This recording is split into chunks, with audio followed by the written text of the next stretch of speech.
இரவு நேரத்தில் விடுதி ஒன்றுக்கு வயதான தம்பதியினர் வந்தனர். அறையொன்று கேட்டனர். நகரத்தில் கருத்தரங்கம் ஒன்று இருந்ததால் அத்தனை அறைகளும் முன்பதிவு செய்யப்பட்டுவிட்டன. அந்த விடுதியிலும் அறை ஏதும் காலி இல்லை.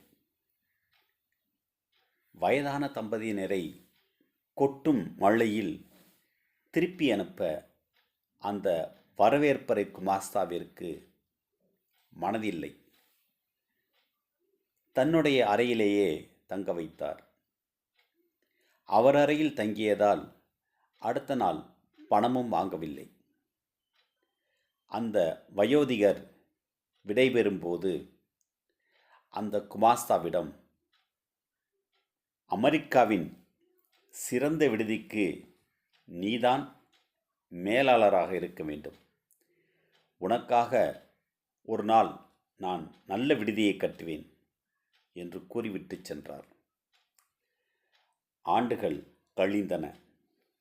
ஒரு நாள் குமாஸ்தாவிற்கு நியூயார்க் வரச் சொல்லி அந்த வயோதிகரிடமிருந்து கடிதமும் பயணச்சீட்டும் வந்தன.